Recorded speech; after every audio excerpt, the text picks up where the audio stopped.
going back to how our process works, about maybe well over a year ago, I had this idea of wanting to talk about segregation or really not even about segregation, but really about how cities have changed in the U.S.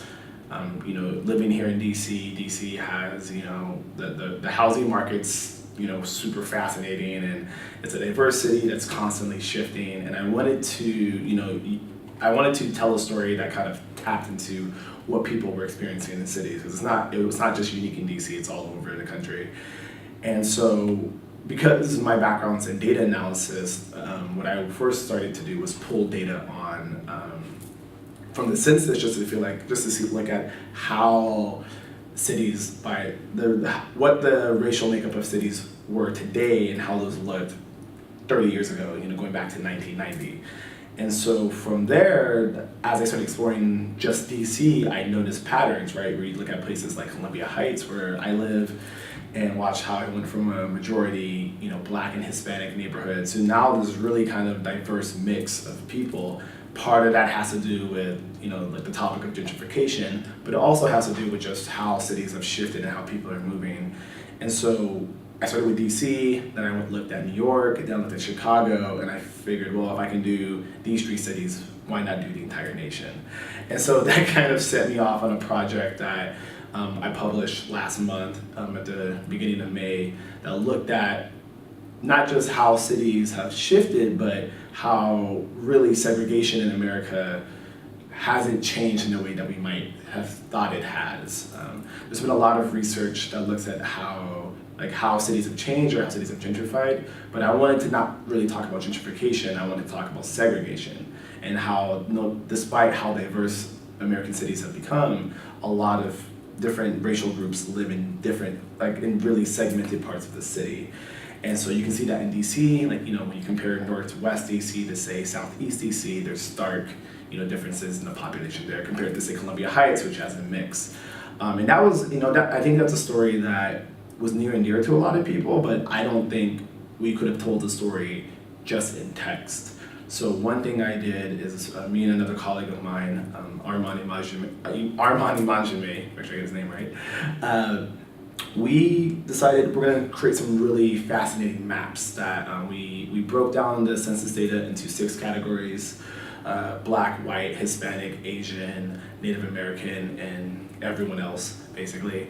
Gave a unique color to each racial group, and then generated one dot for roughly every 10 people in that spot in the city using census data. And what that allowed us to do was create these really stark and fascinating maps of cities all over the U.S.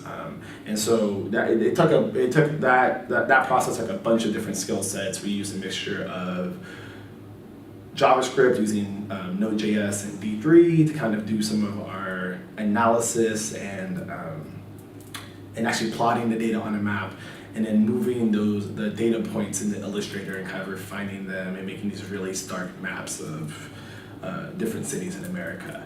And then once we did all of that, we figured, well, we have all this data, wouldn't it be nice if you could actually look up where you grew up and then look at how your city has changed, or your neighborhood, or your, wherever you live. And so we took that same data, and using Mapbox, we were able to create an interactive version of this project that allowed people to explore the data.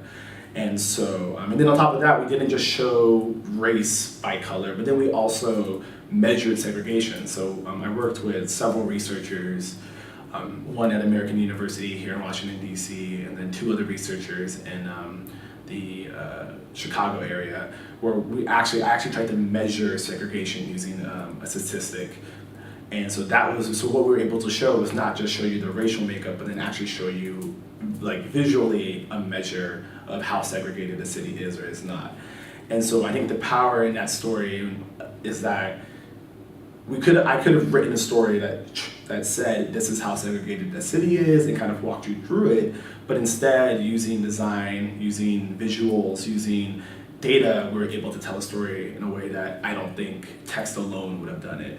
And that's really why I like working on the team I work with, and I like doing the journalism I do, is because it's entirely unique to it's unique to our time and place, right? Like it was published online, it uses JavaScript, it uses WebGL and all these modern technologies to tell a story in a way that you couldn't have told not even maybe 15 years ago or even 5 years ago. You know, just the sheer progress in technology and the tools we can tell really, really fascinating stories. But again, all of it, even though it's all data and design, it still comes back to people. And so even though I use all these tools, you know, I still interviewed people for the story. And ultimately, again, allowing people to explore the data is what I think made this story so compelling.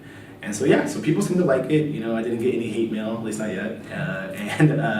Yeah, I hope to do more projects like that in the future.